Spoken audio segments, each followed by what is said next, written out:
The heavy mahogany gavel hovered in the air, suspended like a guillotine blade, waiting to drop on my neck. The courtroom smelled of stale coffee and my sister Bianca's expensive Chanel perfume. She sat at the plaintiff's table, looking immaculate in a white suit that cost more than my entire year's salary. Her husband Greg was already tapping his foot against the floor, probably calculating how quickly they could sell my inheritance to fund his failing real estate schemes. My mother sat right behind them, refusing to even look at me. Your Honor, the defendant is clearly incapable of maintaining the property in question, Bianca's lawyer sneered, sliding a motion across the polished wood table. We request immediate transfer of the title to Mrs. Bianca Davis to prevent further dilapidation. It is what their late grandfather would have wanted. The audacity stole the breath from my lungs. My mother nodded vigorously, dabbing at dry eyes with a tissue. The judge, a tired man with thick glasses, looked down at me with pity. I stood there alone, no high-priced attorney, no family support, just me and my thrift store blazer. Ms. Jenkins, the judge, sighed, looking at the clock. Do you have any final objections before I sign this order? The room went silent. I could hear Greg chuckle under his breath. I looked at the heavy wooden doors at the back of the room. They remained closed. My heart hammered against my ribs, but I forced my voice to remain steady. I do not object to the transfer, Your Honor, I said, my voice cutting through the silence. I only object to the timeline, because the actual owner of the estate has not arrived yet. Bianca let out a sharp, cruel laugh. Oh, stop it, Keisha! Grandpa is dead! You are stalling! But then the heavy double doors at the back of the courtroom groaned open. The sound echoed like thunder. A hush fell over the room as a man stepped through. He was elderly, but walked with a terrifying authority, dressed in a black suit that looked sharper than a knife's edge. He held a thick envelope in his hand. The judge squinted, then his eyes went wide. He reached for his glasses with a trembling hand and whispered, "That is impossible." Is that Mr. Sterling? Bianca's smile faltered. Greg stopped tapping his foot, and I finally allowed myself to smile. My sister thought she walked into that courtroom a multimillionaire. She had no idea she was about to leave it with absolutely nothing but the debt on her credit cards. My name is Keisha, and at 32 years old, I have spent my entire life being the invisible child, the archivist, the one who liked old dusty things while my sister chased shiny new ones. They thought my love for the past made me weak. They did not know that sometimes the past holds secrets that can destroy the present. Before I tell you how a single diary entry worth $50 million ruined my greedy family, let me know where you are watching from in the comments below. Please hit like and subscribe if you have ever been underestimated by the people who were supposed to love you. Growing up in Atlanta, my family was obsessed with appearances. But behind the closed doors of our suburban home, there was a clear hierarchy. Bianca was the golden child who could do no wrong, and I was the mistake they kept around to do the chores. But 3 months ago, when my grandfather Otis passed away, everything changed. He left Bianca some money, but he left me a rotting wooden cabin in the middle of nowhere. My family laughed when they heard the will. They are not laughing anymore. Let me take you back to the day the war began. To understand why I stood alone in that courtroom, you have to go back to the humid afternoon in July when we lowered Grandpa Otis into the ground. The Georgia heat was suffocating, rising off the pavement in shimmering waves, but the chill coming from my family was colder than the grave itself. I stood at the edge of the burial plot, my vision blurred by unstoppable tears. I was wearing a simple black dress I had bought at a discount store 5 years ago. It was slightly too tight and the fabric did not breathe, but it was all I had. I did not care about how I looked. I only cared that the one person who had ever looked at me with unconditional love was gone. Beside me, my sister Bianca looked like she was posing for a magazine cover. She wore a tailored black designer suit that probably cost $5,000 complete, with a wide-brimmed hat and oversized sunglasses that covered half her face. She was not crying. In fact, she looked bored. Every few seconds she would discreetly lift her wrist to check the time on her gold watch, tapping her manicured foot impatiently against the grass.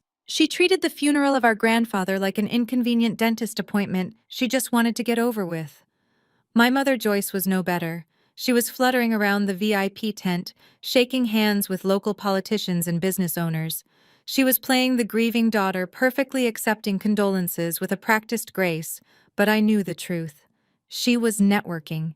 She was using her own father's funeral to secure business deals for Bianca's spa chain. She had not shed a single real tear since he died. I let out a sob that was a little too loud, unable to hold back the wave of grief. Immediately I felt a sharp elbow dig into my ribs. "Get a grip, Keisha," Bianca hissed, leaning close to my ear so no one else could hear. "You are making a scene. Your face is all blotchy and you are sniffling like a child. It is embarrassing. Look at the mayor over there. Do you want him to see you looking like a wreck?" I wiped my nose with a crumpled tissue, looking at her in disbelief. He was our grandfather, Bianca. He raised us when Dad was working double shifts. Doesn't that mean anything to you? Bianca adjusted her sunglasses and sighed. People die, Keisha. It is a part of life. But reputation is forever. Mom is trying to secure an investor for the new downtown location, and you standing here looking like a tragic charity case isn't helping the brand. Go sit in the back if you cannot control yourself. I looked over at my mother, hoping she would intervene, hoping she would tell Bianca to show some respect. But Mom just caught my eye, frowned at my tear-stained face, and motioned with her head for me to move away from the main family line. She was demoting me, at my own grandfather's funeral. I swallowed the lump in my throat and stepped back, retreating into the shadows of an oak tree. That was my place in the Jenkins family, hidden, quiet, less than. But as I watched them lower the casket, I whispered a promise to the only man who ever saw me. I promised him I would not let them erase him. I had no idea that in 48 hours, his last will and testament would turn my grief into a battlefield. 2 days after the funeral, we gathered in the stuffy wood-paneled conference room of the family attorney, Mr. Henderson. The air conditioning was humming loudly, but it did nothing to cool down the feverish greed radiating from my sister and her husband. Greg was practically vibrating in his chair, his eyes darting around the room as if he were already appraising the furniture. Bianca sat with perfect posture, clutching her designer handbag like a shield ready to receive what she believed was her royal birthright. My mother sat between them, pointedly turning her back to me. I sat alone at the far end of the long mahogany table, my hands folded tightly in my lap, just wanting this final formality to be over. Mr. Henderson, a man as ancient as the books lining his shelves, cleared his throat and adjusted his spectacles.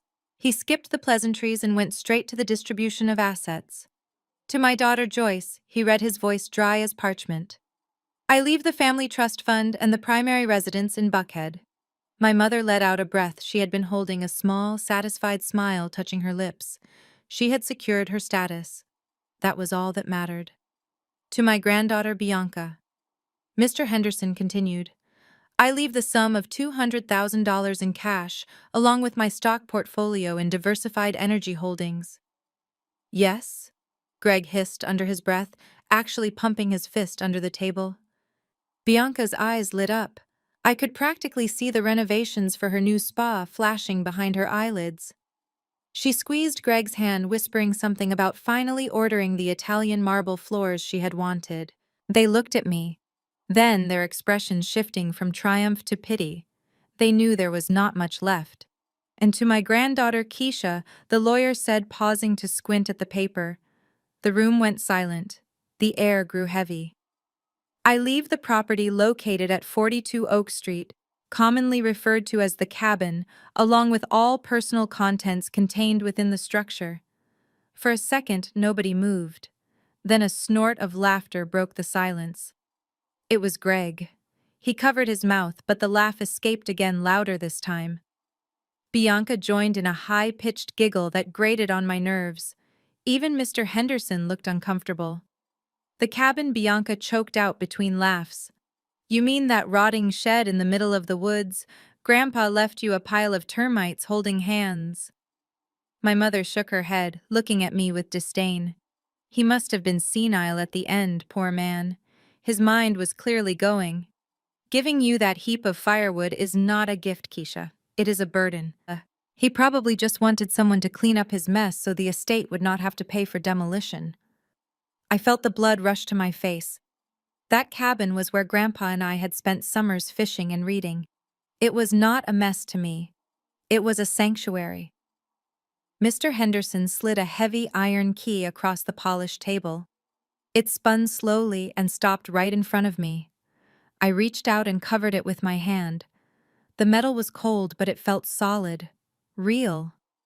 While they celebrated their cash and stocks, I held on to the only piece of his life that actually meant something. "I will take it," I said quietly, staring down my mother. "Good luck paying the property taxes on a dump." Greg sneered, leaning back in his chair with the arrogance of a man who just won the lottery. "Just do not come asking us for a loan when the roof caves in on your head." I did not answer him. I just gripped the key tighter, unaware that this rusted piece of iron was about to unlock a war that would bring them all to their knees. As the heavy oak doors of Mr. Henderson's office clicked shut behind us, I tried to make a quick exit. I just wanted to get to my car drive to the nearest fast food drive-thru and process the fact that my grandfather was truly gone. But before I could reach the elevator, a hand clamped down on my shoulder. It was heavy, unwelcome, and accompanied by the overpowering scent of expensive cologne. "Keisha, hold on a second," Greg said, stepping in front of me to block my path.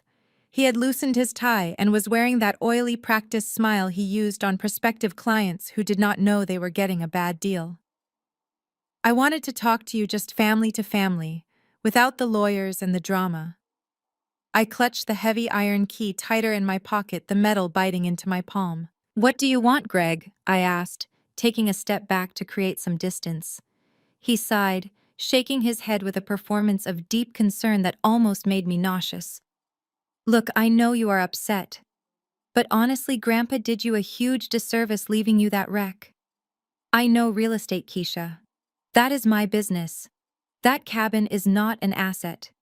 It is a liability. The foundation is probably cracked, the wiring is definitely not up to code, and the plumbing is likely shot. You are looking at $50,000 in repairs just to make it legally livable." He paused to let the number sink in.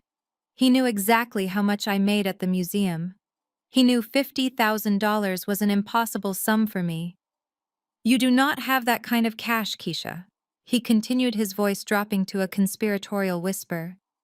"And if the city inspectors come out, they will fine you until you go bankrupt. But Bianca and I, we want to help. We are family after all." He reached into his jacket pocket and pulled out a sleek leather checkbook.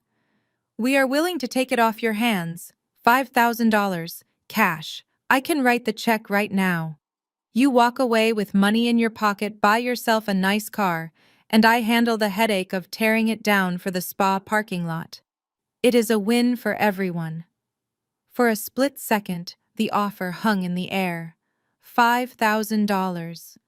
It was not a fortune, but it was enough to pay off my credit card debt. It was an escape hatch. But then I looked at Greg's eyes. They were not kind. They were calculating. He was looking at me like I was a desperate prey animal he had cornered. Why would a man who just laughed at a property suddenly offer cash for it on the spot? Why was he so eager to buy a liability? Suddenly, Grandpa Otis's voice echoed in my head, clear as a bell, a memory from when I was 12 years old and we were planting the garden behind that very cabin. He had told me that people will always want to buy the fruit, but they will try to cut down the tree to get it. He grabbed my hand and said, "Never sell your roots, Keisha. The roots are where the life is." I looked at the checkbook in Greg's hand, then up at his fake smile. "Save your charity, Greg," I said, my voice shaking slightly but firm. "I think I will take my chances with the termites." I hit the down button on the elevator, leaving him standing there with his mouth open and his checkbook in the air. I did not know it then, but I had just dodged the first bullet in a firing squad. That evening, I packed my life into 5 cardboard boxes and drove my rattling Honda Civic to 42 Oak Street. The sun was setting, casting long skeletal shadows across the property. Standing in the overgrown driveway, looking up at the structure I had fought so hard to keep, I felt a seed of doubt take root in my stomach. Greg was right about one thing. The place was a disaster. The front porch sagged like a tired jaw, and the windows were caked with decades of grime. When I unlocked the front door with the heavy iron key, the smell hit me first, a mixture of mildew, damp wood, and abandonment. I flipped the light switch, but nothing happened. Of course. The electricity had been cut years ago. I used the flashlight on my phone to navigate the gloom. Huge cobwebs draped from the ceiling corners like ghostly chandeliers. Every step I took on the hardwood floor was answered with a high-pitched creak that echoed through the empty house. I set up a sleeping bag in the middle of what used to be the living room, surrounded by shadows. The silence was deafening. There were no city sounds here, just the wind whistling through the cracks in the walls and the unsettling scratching of unseen creatures in the attic. I sat there in the dark, eating a cold sandwich, feeling the crushing weight of my isolation. My family was probably at a steakhouse right now, toasting to their wealth while I was shivering in a ruin. For a moment, I wondered if I had made a terrible mistake. Maybe I was just being stubborn. Maybe I should have taken the $5,000. I eventually drifted into a restless sleep, clutching Grandpa's old flannel shirt for comfort. Then, the world exploded. A deafening crash shattered the silence. I screamed, scrambling out of my sleeping bag as shards of glass rained down onto the floorboards just inches from my face. My heart was hammering against my ribs like a trapped bird. I shined my flashlight toward the window. A jagged hole gaped in the glass, letting in the humid night air. Lying amidst the glittering debris was a rock the size of a grapefruit. Wrapped around it with a thick rubber band was a piece of paper. My hands were trembling so badly I could barely undo the band. I unfolded the note. It was typed, not handwritten. 3 words in bold capital letters stared back at me: sell or die. I stared at the message, my breath catching in my throat. This was not a random act of vandalism. This was a message. A threat. My mind immediately flashed to Greg's face earlier that day, the way his eyes had gone cold when I refused his check. This was how they played the game: intimidation, fear. They thought that because I was the quiet sister, the archivist, the one who liked dusty books, that I would crumble at the first sign of danger. I looked at the broken window, then down at the rock. Fear was there, certainly. But beneath the fear, something else began to bubble up. Anger. Hot, righteous anger. They were trying to scare me out of my own inheritance. They were trying to bully me into submission. I did not pack my bags. I did not call the police knowing it would take them an hour to get out here. Instead, I walked to the kitchen, found a broom, and started sweeping up the glass. The sound of the bristles against the wood was rhythmic, steady. With every sweep, my resolve hardened. "You made a mistake, Greg," I whispered to the empty room. "You just declared war on the wrong sister." I taped a piece of cardboard over the hole, lay back down on my sleeping bag, and stared at the ceiling with my eyes wide open, waiting for the sun to rise. I was not going anywhere. The morning sun did not bring warmth. It only served to highlight the jagged teeth of the broken glass window and the shards scattered across the floorboards like diamonds. I was exhausted, my eyes gritty from a sleepless vigil, holding a broom handle like a weapon. When my phone vibrated against the dusty floor, the screen flashed Mom. For a split second, a foolish, childish part of me sparked with hope. Maybe she sensed something was wrong. Maybe, despite everything, a mother's intuition had told her that her daughter was in danger. I slid the answer button, my voice trembling. "Mom, thank God." "Last night, someone threw a rock through." "Keisha, what is wrong with you?" Her voice cut through my words like a razor. It was not worried. It was icy, trembling with suppressed rage. "Greg called me first thing this morning. He is furious, and frankly, so am I." I stood there, the phone pressed to my ear, looking at the threatening note still sitting on the table. "Mom, listen to me. Someone threatened my life. They threw a brick through the window." I could have been hurt. Oh, stop being so dramatic, she scoffed, dismissing my fear as easily as if I had complained about the weather. You probably broke it yourself moving your boxes in. I am calling because you were incredibly disrespectful to your brother-in-law yesterday. He offered you a lifeline, $5,000 for that heap of trash. You should be kissing his feet. Instead, you marched off like a petulant child. The coldness in my chest spread to my limbs. She did not care. I could be lying bleeding on this floor and she would step over my body to sign the deed over to Bianca. He wants to bulldoze it, Mom, I said, my voice hardening. Grandpa loved this house. He left it to me. Grandpa is dead, she shouted, losing her composure. And the living need to succeed. Bianca has a vision. She is building an empire that lifts this entire family up. And here you are sitting on a potential parking lot like a stubborn mule just to spite her. You have always been like this. Selfish, jealous of your sister's success. That land is wasted on you. It is just dirt, Keisha. But in Greg's hands, it is the future.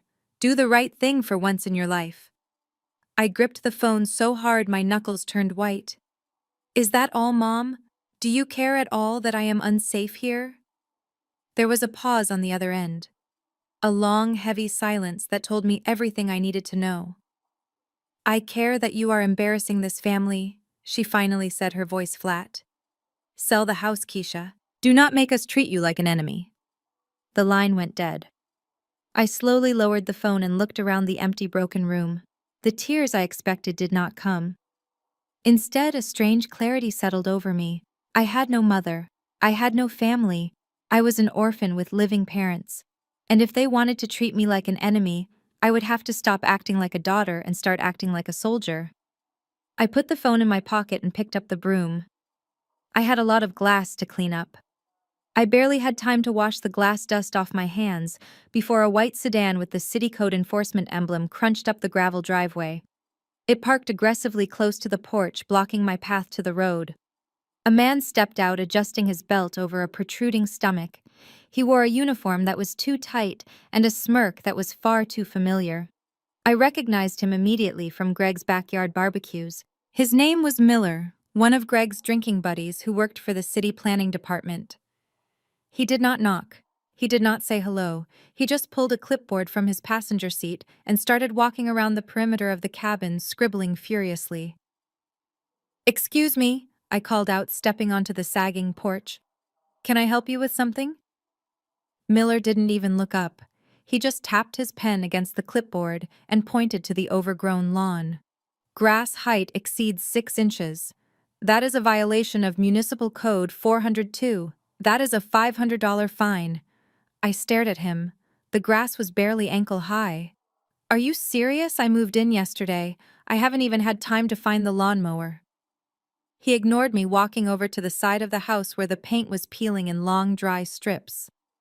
Exterior maintenance violation, he droned, his voice flat and bureaucratic.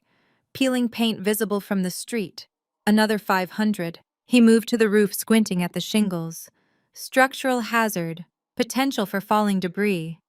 That is a big one. $1,000. I marched down the steps, my blood boiling. Stop it. I know who you are, Miller. I know you play poker with Greg every Thursday night. Did he send you here? Is this how you guys do business? Bullying a single woman in her grandfather's house, Miller finally stopped writing. He turned to me, lowering his sunglasses to reveal cold, piggy eyes. He ripped 3 pink citation slips off his pad and shoved them into my hand. Mr. Davis is a concerned citizen who cares about property values in this neighborhood, Miller said, his tone dripping with fake professionalism. He mentioned there might be some blight issues out here. I'm just doing my job, Ms. Jenkins. And honestly, looking at this dump, he was right. He leaned in closer, invading my personal space. These fines are cumulative, by the way. $2,000 today, $2,000 tomorrow, and every day until every single violation is fixed. If you cannot pay, the city places a lien on the property. Then we auction it off, usually to developers who want to clear the land. He smiled, then a nasty expression that told me exactly how much he was enjoying this. If I were you, I would take whatever offer your family gives you. before the city takes it for free. He tipped his imaginary hat, got back in his car, and drove off, leaving me standing in the dust, clutching $2,000 worth of fines I could not pay. My hands shook, not from fear this time, but from the realization of their strategy. They were not just trying to scare me, they were trying to bleed me dry. I looked at the pink slips, panic rising in my throat. I had less than $300 in my bank account. Greg knew that.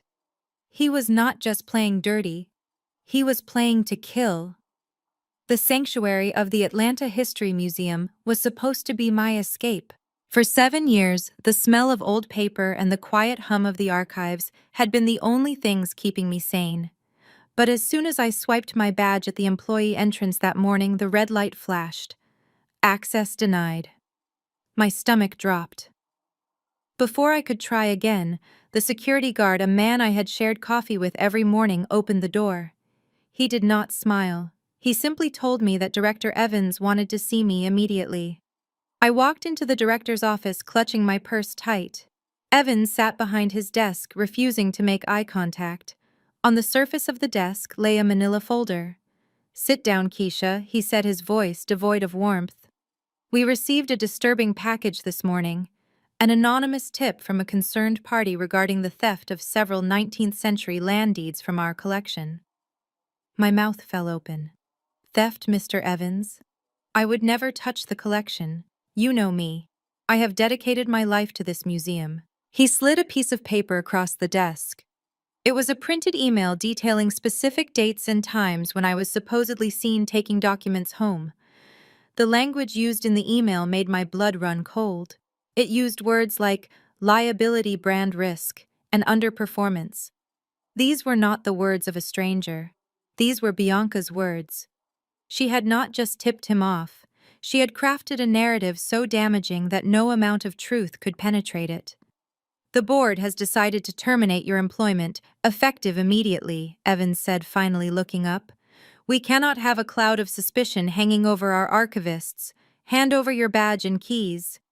I tried to argue. I tried to explain that my sister was vindictive, that this was a family dispute spilling over into my professional life. But Evans raised a hand to stop me. "The decision is final, Keisha. Security will escort you to your desk to collect your personal effects." 10 minutes later, I was walking out of the building. I carried a small cardboard box containing a framed photo of Grandpa Otis, a coffee mug, and a potted succulent. As if on cue, the sky opened up. Rain poured down in sheets, soaking through my thin cardigan and turning the cardboard box soggy in my hands. I stood on the sidewalk watching the cars rush by, feeling a level of despair so deep it felt like physical pain. I had no job. I had no savings. I had a crumbling house racking up $2,000 a day in fines. And I had a family that was systematically dismantling my entire existence. Bianca had known exactly where to hit me.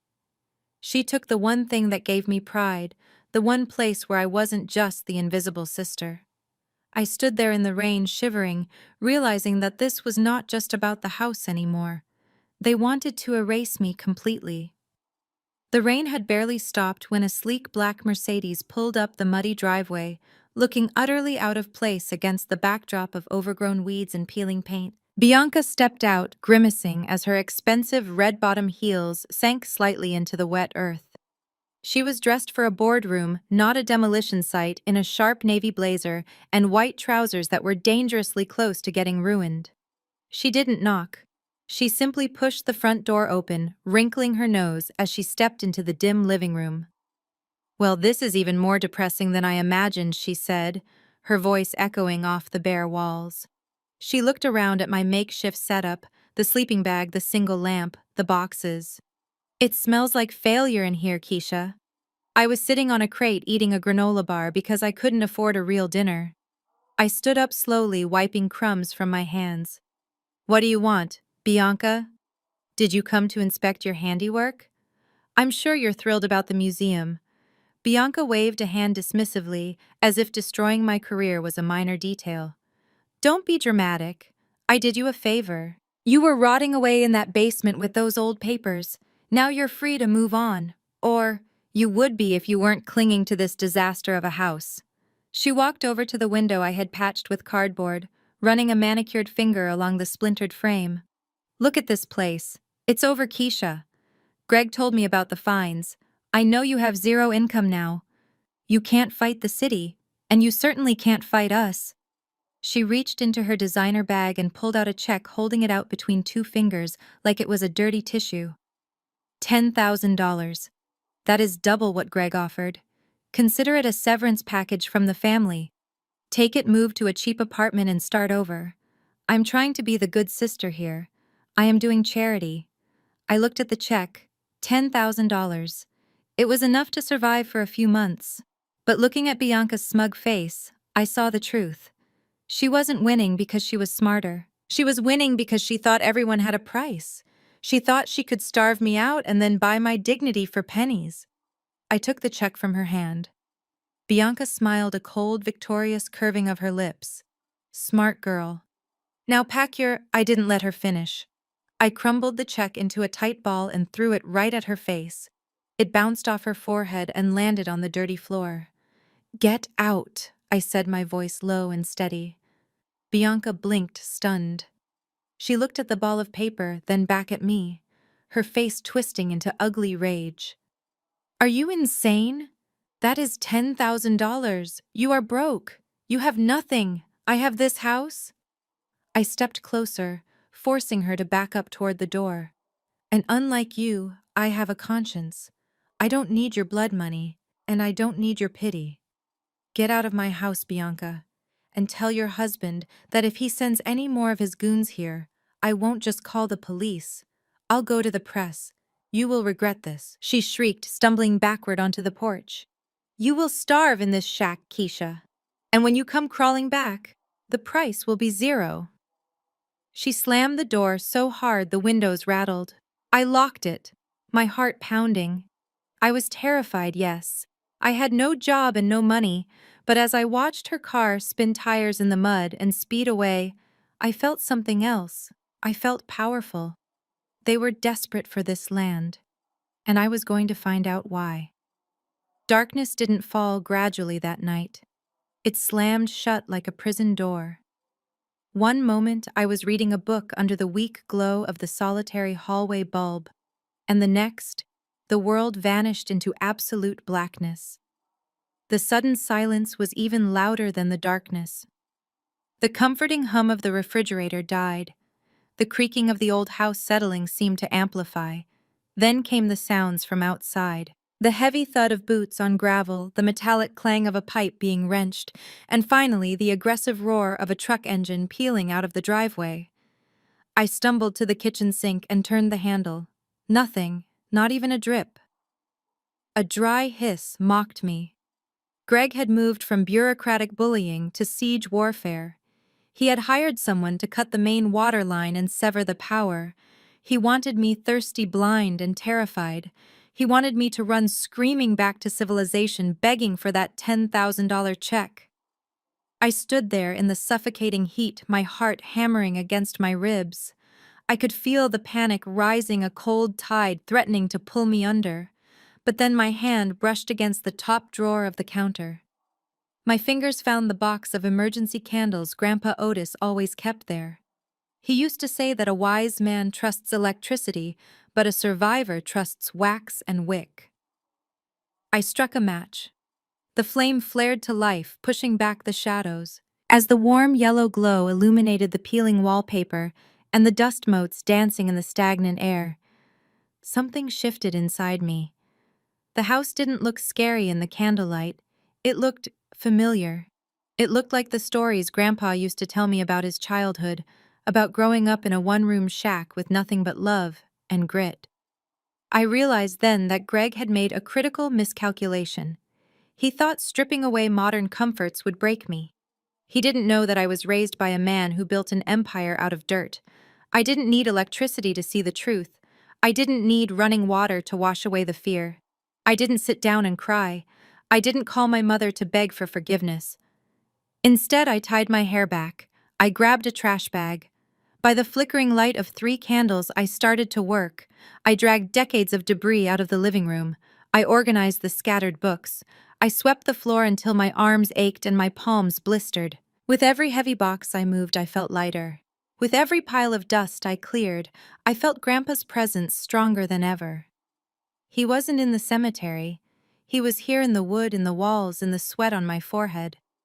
They turned off the lights to blind me, but for the first time in my life, I could see exactly what I needed to do. I was not just cleaning a house, I was preparing a fortress. And I was ready for war. The adrenaline from the confrontation had finally faded, replaced by a dull, throbbing ache in my muscles. I was on my knees in the corner of the living room, surrounded by the debris of what my family called a ruin. The candlelight flickered against the peeling wallpaper, casting long, dancing shadows that seemed to mock my solitude. I was trying to patch a section of the floor that felt dangerously spongy, worried that one misstep would send me crashing through to the foundation. I jammed the end of a rusty crowbar I had found in the shed under a particularly warped oak plank. It resisted at first, groaning in protest, the wood screaming, as the nails surrendered their decades-long grip. With a final sharp crack, the board gave way. I tossed it aside, wiping sweat and cobwebs from my forehead, fully expecting to see nothing but dirt and darkness below. But the candlelight caught something metallic. I froze. I leaned closer, grabbing one of the candles and lowering it into the gap between the joists. There, resting on a bed of dry insulation like a secret sleeping in a grave, was a box. It was not a modern safe. It was an old military-style strongbox, its green paint chipped away to reveal patches of orange rust, the metal dented and scarred. My heart began to hammer against my ribs, a different rhythm than the fear I had felt earlier. This was anticipation. I reached down, my fingers brushing against the cold metal. It was heavy, far heavier than it looked. I grunted as I heaved it up onto the solid part of the floor, the metal making a dull thud that echoed in the silent house. Why would Grandpa hide this under the floor? He had a safe in his study at the big house, the one Mom had cracked open the day after the funeral to look for cash. Why was this box buried here in the place everyone despised? I sat there for a moment, just breathing, my hand resting on the lid. I felt a strange vibration, a hum of energy. I grabbed a screwdriver and jammed it into the rusted latch. I twisted with all my strength. The metal protested, screeching in the quiet room, until finally the lock snapped with a sharp pop. I lifted the heavy lid. A puff of stale air escaped, smelling of pipe tobacco and old paper, the scent of my grandfather. I coughed as dust motes swirled in the candlelight, settling on my clothes like gold dust. Inside there was no money. There were no jewels. Instead, the box was packed tight with bundles of envelopes yellowed with age and tied together with rough twine. And resting on top of them, looking pristine despite the years, was a thick book bound in black leather. My hands trembled as I reached for the book. The leather was cool and smooth under my fingertips. This was not just a collection of random items. This was deliberate. This was a time capsule. My family thought they had inherited the empire, but as I sat there on the dirty floor of a condemned shack, holding the heavy black book, I realized they had only inherited the facade. I had found the foundation. I opened the cover, and the first page crackled as I turned it. The first page was dated April 14, 1970. The handwriting was not the shaky scrawl of the elderly man I had known in his final years. It was sharp, elegant, and decisive. I began to read, and with every sentence the image of the grandfather I thought I knew dissolved, replaced by a stranger who was infinitely more complex. I leaned closer to the candle, squinting at the ink that had faded to a rusty brown. The entry read simply, "Signed the incorporation papers with Sterling today. The lawyers say my name cannot be on the public charter. They say the banks in Atlanta will not lend $1 million to a logistics firm if they know a black man from the South Side holds 50% of the equity, so I will be the shadow. Sterling will be the face. But make no mistake, the brain of this operation belongs to me." I sat back, my breath hitching in my throat. Sterling. The name sounded familiar, but I could not place it. I turned the page. May 1972. Revenue hit 2 million marks. Sterling wants to expand to shipping. I told him to wait. The oil crisis is coming. We need to buy trucks now while they are cheap. He listened. He always listens. My hands were shaking so hard, I almost dropped the book. My family, my mother, and especially Bianca, had spent their entire lives treating Grandpa Otis like a simple, uneducated gardener. They thought his money came from saving pennies in a jar. They mocked him for his dirty fingernails. But according to this diary, while he was pruning roses for the wealthy families of Buckhead, he was secretly orchestrating the movement of goods across the entire southeastern United States. He was not just a laborer, he was a titan in disguise. I flipped to the middle of the book, and something slipped out from between the pages, fluttering to the floor. It was a black and white photograph, glossy and well preserved. I picked it up and held it to the light.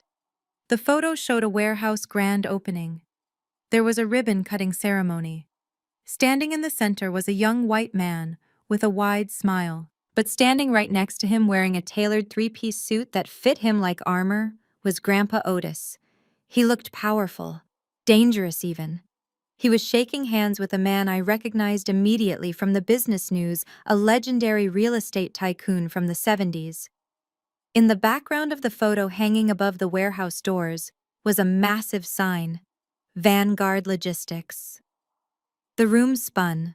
Vanguard Logistics was not just a trucking company, it was a multi-billion-dollar global conglomerate.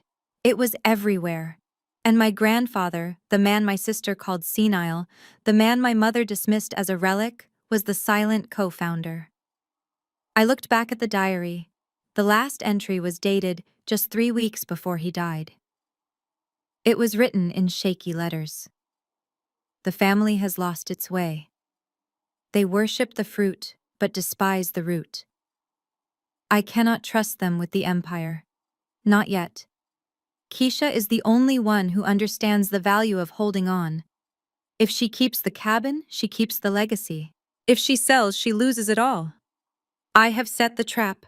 Now I wait to see if she is worthy. I closed the book, clutching it to my chest. Tears streamed down my face, but they were not tears of sadness. They were tears of awe. I was sitting on a gold mine. My family was fighting over scraps over a parking lot, completely unaware that I held the keys to the kingdom. I looked at the dark corners of the cabin. It wasn't a ruin anymore. It was a test, and I was going to pass it. I turned to the very last page of the leather-bound diary, my heart still racing from the revelation of my grandfather's secret empire. Tucked securely inside the back cover, held in place by a yellowed strip of tape, was a small, rectangular object. I carefully peeled it free, terrified of damaging something so precious. It was a business card, but not a modern, glossy one. This was heavy cream-colored cardstock with raised black lettering that felt like braille under my thumb. It read simply, Sterling and Associates Attorneys at Law. There was no website, no email address, just a phone number with an old Atlanta area code and a handwritten note in blue ink at the bottom. Call when you truly need to protect the house. I stared at the handwriting. It was unmistakably Grandpa's, but stronger, firmer than I had seen it in years. He had anticipated this. He knew exactly what would happen when he died.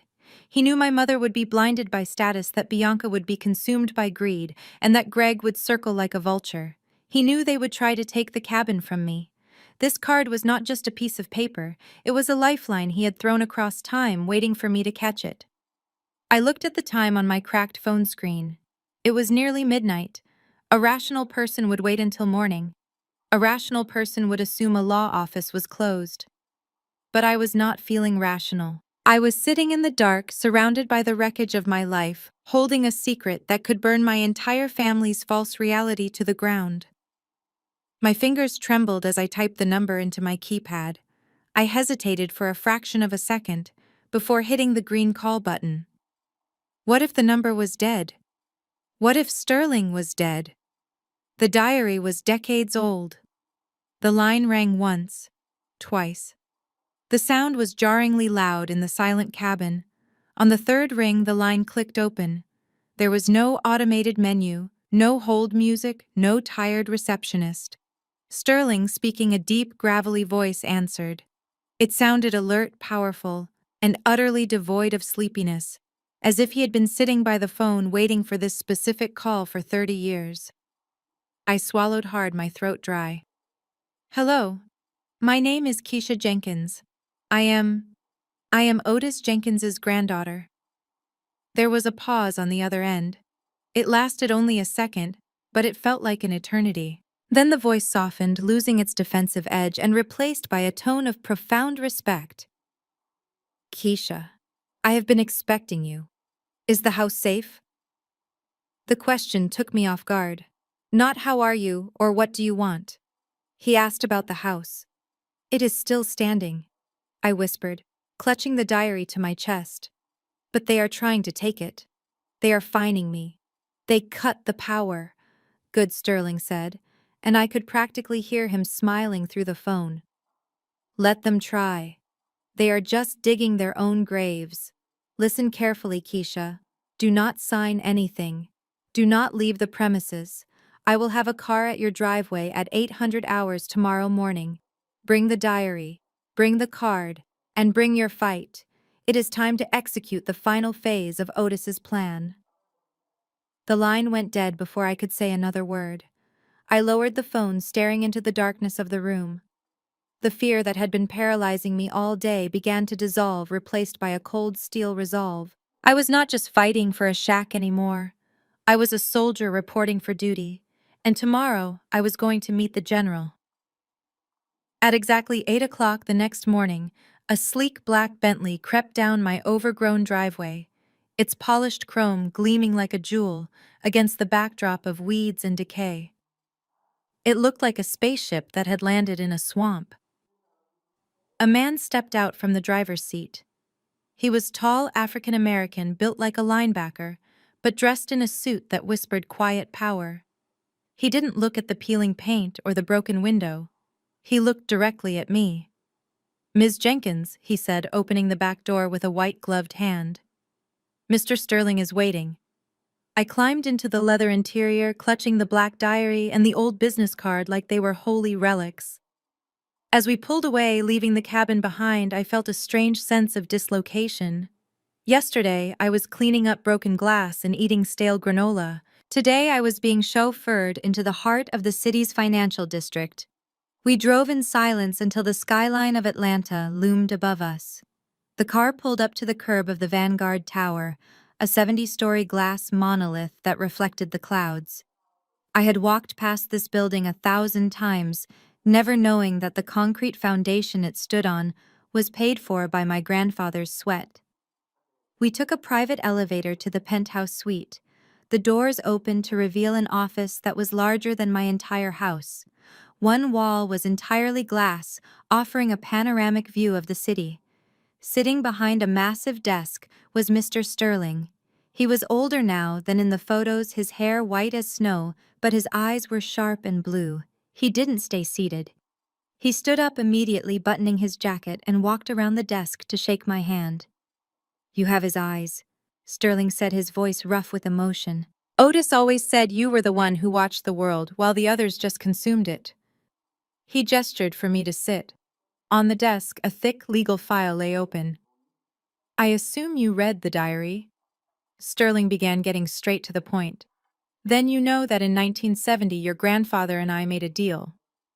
I provided the face, he provided the logistics network and the initial capital. But because of the racial climate of the time, we created a shadow equity agreement." He tapped the file. "We called them sleeping shares. 15% of the company held in a blind trust to be awakened only upon his death and the fulfillment of his specific conditions." 15%, I repeated, my mouth dry. I tried to do the math in my head, but the numbers were too abstract. Sterling leaned forward, his expression deadly serious. "Vanguard Logistics is currently valued at $350 million. Your grandfather's stake, including accumulated dividends that have been reinvested over the last 50 years, is substantial." He wrote a number on a piece of paper and slid it across the mahogany desk. I looked down. The number was written in black ink. $52,000,000. $52 million, Sterling said softly. That is what your family is trying to bulldoze. That is what they are trying to trade for a $5,000 check. I stared at the paper. 52 million. It was enough to buy the museum that fired me. It was enough to buy Bianca's spa chain 10 times over. The room seemed to tilt. I wasn't just an archivist anymore. I was an heiress to an empire. But there is a catch, Sterling said, pulling the paper back. The trust has a fail-safe. Otis knew his family. He knew they would chase quick money, so he tied the entire fortune to that cabin. If the property is sold outside the bloodline, or if the structure is demolished, the shares dissolve into a charitable fund. The moment a bulldozer touches that wood, the money vanishes. I looked up at him, realizing the magnitude of the game we were playing. Bianca and Greg didn't just want to destroy a house. They were unknowingly standing on a detonator that would blow up the very fortune they were so desperate to find. So we have to stop them, I said, my voice steady. No. Sterling smiled, and it was a predatory smile. We don't just stop them. We let them walk into the trap. And then we close the door. Otis knew that wealth without wisdom is just a recipe for disaster. Sterling said, his fingers tracing the edge of the leather diary. He watched your mother spend money before she earned it. He watched your sister use people like disposable tissues. He knew that if he simply handed them $50 million, they would burn through it in a decade and be left with nothing but debt and bad habits. He stood up and walked to the floor-to-ceiling window looking out over the city he helped build. So he created the preservation clause. It is a simple but ironclad condition buried deep in the trust's bylaws. To inherit the sleeping shares, the beneficiary must demonstrate the capacity to value history over immediate profit. Sterling turned back to me, his eyes locking onto mine. The condition is specific. The heir must maintain ownership of 42 Oak Street and ensure its structural integrity remains intact for a minimum of 1 year after his death. The house is not just a house, Keisha. It is the physical representation of the trust. It is the key. As long as the house stands and remains in your name, the trust is active. I felt a chill run down my spine. And if it doesn't, I asked, already dreading the answer. Sterling's expression hardened. If the property is sold to a developer, or if the structure is demolished to make way for new construction, the trust automatically dissolves. The shares are liquidated immediately, and 100% of the proceeds are transferred to the United Negro College Fund. The family gets nothing. Not a single dime. I sat back in the leather chair, stunned by the brilliance and the brutality of Grandpa's plan. It was the ultimate test of character. He had given me the house because he knew I was the only one who saw its value beyond the price of the land. He had given Bianca the cash because he knew she would never look twice at a rotting cabin. So Bianca and Greg aren't just trying to steal a house, I said, my voice barely a whisper. They are actively trying to destroy the only thing that could make them rich. Exactly, Sterling nodded. They are like men trying to burn down a bank vault to get to the copper wiring in the walls. They have no idea that the real treasure is the vault itself. If Greg brings a bulldozer to that property, he isn't just knocking down wood and plaster. He is incinerating $52 million. He slid a thick document across the desk toward me. This is a copy of the clause. It is your shield, but it is also your weapon. You have two choices, Keisha. You can tell them right now. You can show them this document, and I guarantee they will stop the harassment instantly. They will probably fall at your feet and beg for forgiveness just to get a piece of the pie. I looked at the document, thinking of the rock through my window. I thought of my mother's cruel phone call. I thought of Bianca laughing at me at the funeral. If I told them, they would pretend to love me again. But it would be a lie. They would love the money, not the sister they tried to erase. Or, I asked, looking up at Sterling. Or Sterling said, a glint of mischief in his eyes. You let them play their hand. You let them take you to court. You let them state on the public record exactly what they intend to do with that house. And then when they have trapped themselves in their own greed, we spring the lock. As the Bentley glided through the morning traffic insulated from the noise and chaos of the city, I stared at the folder in my lap. $52 million. It was a number so large it felt abstract like the distance to the moon. But the power it represented was very real. For a fleeting, foolish moment, a wave of relief washed over me. I could end this war right now. I could tell the driver to take me to my mother's house. I could walk in, slam this folder on the dining room table, and watch their jaws drop. I could pay off their debts. I could buy peace. I could finally buy their love. I reached for my phone, my thumb hovering over my mother's contact name. I began to type a text. Mom, we need to talk. I found something. It changes everything. Please just listen to me. I was about to hit send when a new message popped up on my screen. It was from her. I froze. The preview showed a long block of text. My heart jumped, thinking maybe she was apologizing. Maybe she had realized she went too far yesterday. I unlocked the phone and opened the message. The words hit me like a physical blow to the chest. I just got off the phone with Greg, she wrote. He says you are still refusing to sell. You are a selfish, ungrateful waste of space. Your father and I are ashamed to call you our daughter. Honestly, I wish you had died instead of your grandfather. At least he contributed something to this world. You are just a burden. Do us all a favor and disappear. I read it once, then twice, then a third time. I wish you had died. The silence in the car was absolute. I looked out the window, watching the happy families walking on the sidewalk, mothers holding their daughters' hands. I looked back at the screen. The tiny, hopeful flame that had been burning in my chest, the part of me that was just a little girl wanting her mommy to love her, flickered and went out. It turned into cold ash. If I told them about the money now, they would not love me. They would just love the bank account. They would pretend. They would lie. And the moment the cash was transferred, they would go right back to wishing I was dead. I looked at the preservation clause in the folder. Grandpa Otis knew. He knew exactly who they were. That was why he gave me the power. Not to save them, but to judge them. I slowly backspaced, erasing the message I had typed. I did not reply to her. Instead, I turned off my phone and slipped it into my pocket. Mr. Sterling, I said to the partition separating me from the driver, although I knew he could not hear me. I think we will go with option 2. I was not going to tell them. I was going to let them sue me. I was going to let them drag me into court and scream their hatred for the world to hear. I was going to let them dig a hole so deep that when the truth finally hit them, they would never be able to climb out. They wanted a burden fine. I would be the heaviest burden they ever carried.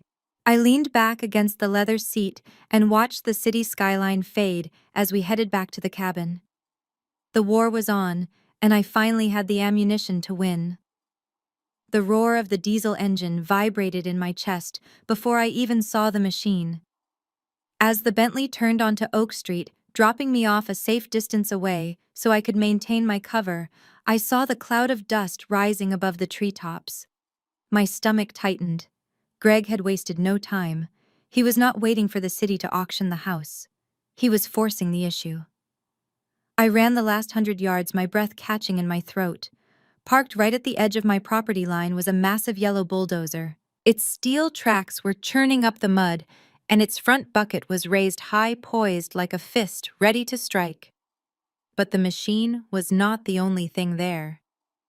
Greg was standing on the hood of his truck, phone held high, live streaming to his followers.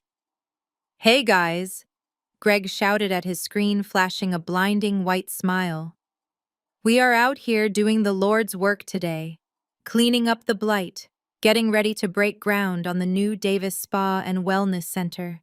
Sometimes you have to take matters into your own hands to improve the community value." He signaled to the operator in the bulldozer cab. The engine revved louder, belching black smoke. The operator pulled a lever and the machine lurched forward. With a sickening crunch, the steel bucket smashed into the old wooden fence that surrounded Grandpa's garden. Wood splintered and flew into the air. The ancient rose bushes Grandpa had planted 40 years ago were crushed under the treads in seconds. Greg cheered, panning his phone camera to capture the destruction. "See that out with the old, in with the gold." I did not scream. I did not run to Greg, begging him to stop. I remembered Sterling's words. Let them state their intent on the record. I pulled out my own phone and hit record. Then I walked straight toward the bulldozer. The operator saw me first. He slammed on the brakes, the machine jerking to a halt just 10 feet from where I stood. The bucket swayed dangerously above my head. Greg spun around, nearly dropping his phone when he saw me standing there calm and immovable in the path of the destruction. "Get out of the way, Keisha!" Greg yelled, jumping down from his truck. He marched over to me, phone still recording, aiming the lens right in my face. "You are trespassing on a construction site." I held my phone steady, capturing his face, the bulldozer, and the crushed fence. "I am standing on my property, Greg. And you just destroyed a boundary fence on a deeded estate. Keep the camera rolling. Tell your viewers exactly what you plan to do." Greg sneered, playing to his audience. "I plan to level this termite nest. I am going to flatten every inch of this rotting shack to make way for progress. And there is nothing a broke, unemployed librarian can do to stop me." "Thank you," I said, my voice cutting through the noise. "I just needed you to say that." The operator killed the engine. "Look, buddy, I am not running over a lady," he yelled out the window. "Sort your domestic mess out." Greg turned purple. He got right in my face, whispering so the livestream could not hear. "You think you won? I am serving you with a court order tomorrow. We are taking this house legally. And when we do, I am going to let you watch me drive this dozer right through your bedroom wall." I lowered my phone and looked him dead in the eye. "See you in court, Greg." He stormed off, signaling his crew to pack up. As the heavy machinery retreated, leaving deep scars in the earth, I saved the video file. He thought he was intimidating me. He had no idea he just provided the smoking gun evidence that would cost him $52 million. The next morning, the sound of a heavy fist pounding on my front door woke me from a restless sleep. It was not Greg this time. It was a process server, a bored-looking man in a wrinkled windbreaker who thrust a thick envelope into my hands and walked away before I could even blink. I sat on the porch steps and tore open the seal. Inside was a lawsuit filed in the Superior Court of Fulton County. Bianca Davis versus Keisha Jenkins. The legal jargon was dense, but the accusation was clear, and it was sickening. They were not just suing for the land, they were rewriting history. Attached to the complaint was a sworn affidavit from a doctor I had never heard of named Dr. Eris Thorne. The document claimed that he had treated Grandpa Otis in his final months and diagnosed him with severe vascular dementia and cognitive decline. It stated that at the time Grandpa wrote the will, leaving me the cabin, he lacked the mental capacity to understand his actions. It painted him as a confused, helpless old man who had been manipulated by his estranged granddaughter, which was their twisted way of describing me. My hands shook as I read the lies. Grandpa was sharp as a tack until the day he died. We played chess every Sunday. He quoted history books verbatim.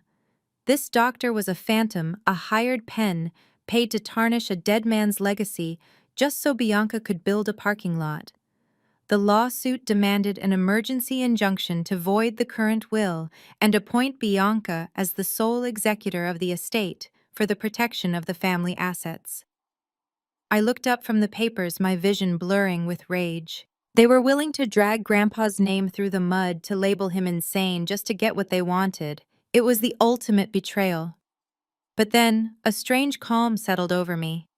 I remembered the leather-bound diary sitting safely in my backpack. I remembered the date on the first entry, which was 1970. The preservation clause was not written last year. It was established decades ago, long before any fake doctor could claim he was senile. They had built their entire case on a lie about the end of his life. They had no idea that the legal trap was set at the beginning of it. By claiming he was incompetent and trying to void his wishes, they were actively proving they had no respect for his legacy. I pulled out my phone. I did not call Sterling immediately. First, I walked over to the spot where Greg's bulldozer had crushed the rose bushes. I took a photo of the court summons lying in the dirt next to the broken fence. "You want to play dirty, Bianca?" I whispered to the empty air. "Fine. Let us go to court." I was not afraid anymore. I was not the victim holding an eviction notice. I was the executioner holding the axe waiting for them to put their necks on the block. I picked up the phone and dialed Sterling's number. "They filed," I said when he answered. And they walked right into the kill zone. For the next 48 hours, the penthouse suite at Vanguard Tower ceased to be an executive office and transformed into a war room. Sterling did not just hire a lawyer, he assembled a tactical team of forensic accountants, private investigators, and litigators who looked like they ate sharks for breakfast. We sat around a massive glass table littered with coffee cups and legal pads, dissecting every move my family had made in the last 3 months. We started with the video I had recorded at the cabin. When the lead litigator, a sharp woman named Ms. Vance, watched Greg standing on the hood of his truck screaming about leveling the property, she actually smiled. It was a cold, dangerous smile. She paused the video, right where the bulldozer blade crushed the fence. "This is not just trespassing," Ms. Vance said, tapping her stylus on the screen. "This is willful destruction of disputed property and intent to cause emotional distress. He is admitting on camera that his goal is demolition. If we play this after he testifies that he wants to preserve the estate, he will be committing perjury in real time." Next, we moved to the digital evidence. Sterling's team had subpoenaed the metadata from the email sent to the museum director, the one that got me fired. It took their tech specialists less than an hour to trace the source. The anonymous tip did not come from a concerned citizen. The IP address was registered to the private Wi-Fi network at Davis Spa and Wellness. Specifically, the computer in the CEO's office. Bianca didn't just tip them off, the specialist confirmed. She wrote the email herself during business hours. "We can prove a conspiracy to manufacture false evidence to cause you financial duress." She was trying to bankrupt you to force a sale. Then came the hardest part. I unlocked my phone and placed it in the center of the table. I had to show them the texts from my mother. The room went silent as Ms. Vance read the message where the woman who gave birth to me said she wished I had died instead of Grandpa. I felt a flush of shame heat my neck, but I forced myself to look up. Ms. Vance did not look at me with pity. She looked at me with respect. "This is painful, Keisha, but this is powerful. It proves that the family's motivation is not the well-being of the estate, but personal animosity. It destroys their credibility as loving relatives trying to help a mentally unstable daughter. We are going to enter this into evidence as Exhibit C." By the time the sun set over Atlanta on the eve of the trial, we had built an arsenal. We had the video, we had the IP logs, we had the texts, and most importantly, we had the preservation clause, which sat in the center of the table like a nuclear launch code. Sterling walked me to the elevator as the team packed up. "Remember," he told me, his hand heavy on my shoulder. "Tomorrow you do not have to win the argument. You just have to let them dig the hole. Let them lie. Let them scream. Let them think they have cornered you. And when the judge asks for the final word, we will drop the blade." I nodded, feeling a strange sense of peace. I walked out into the cool night air not as a victim, but as a trap waiting to be sprung. I was ready for court. That night, the contrast between my world and theirs could not have been starker. While I boiled water on a camping stove because the gas was still shut off, my phone buzzed with a notification. It was a live stream alert. Greg could not help himself. He was broadcasting from a private room at one of Atlanta's most expensive steakhouses. I watched the screen, the blue light illuminating the peeling paint of the cabin walls. They were all there. Bianca looking radiant, in a sequined dress, Greg loosening his tie with a glass of scotch in hand, and even my mother laughing with her head thrown back. The table was groaned under the weight of seafood towers and prime rib. To the future, Greg shouted, raising his glass. To the Davis Spa and Wellness Center coming soon to Oak Street, my mother chimed in, clinking her glass against his. And to finally putting this messy chapter behind us. Poor Dad. If only he had been in his right mind, he would have wanted this success for you, Bianca. I watched Bianca smile, a predator satisfying her hunger. Dr. Thorne really came through for us, she said, her voice slightly slurred from wine. His testimony tomorrow is going to be brutal but necessary. Once the judge hears how confused Grandpa was that Will is as good as trash. They were celebrating. They were toasting to their own cleverness, convinced that their money and their fabricated medical records had already bought the verdict. They thought the trial tomorrow was just a formality, a victory lap before the bulldozers rolled in. I turned off the phone, plunging the room back into silence. I peeled back the foil lid of my instant noodles, the steam rising up to warm my face. It was a 99-cent dinner on the eve of a $52 million judgment. I looked around the cabin. It was quiet. It was humble. But it was real. In the corner, my backpack sat ready, packed with the video of the bulldozer, the IP logs of the email, and the original diary of Otis Jenkins. Let them eat their steak, I whispered to the empty room. Let them drink their expensive scotch. Let them laugh.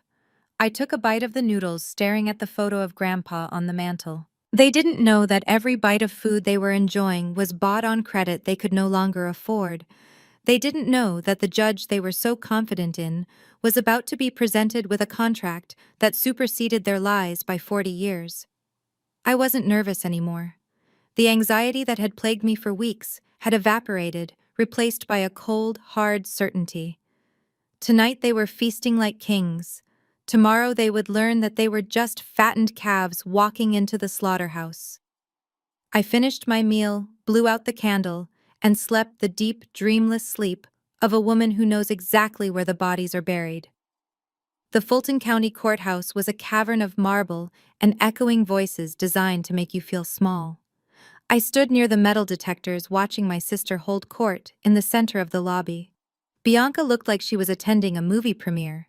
She was surrounded by her legal team, Greg, and even a few reporters she had tipped off. She was laughing, her head thrown back, radiating the confidence of a woman who believes she is untouchable.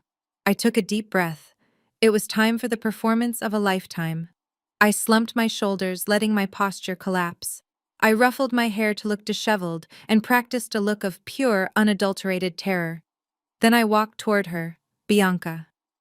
I called out, letting my voice crack just enough to sound pathetic. She turned, her smile vanishing instantly. She looked me up and down with a sneer of disgust.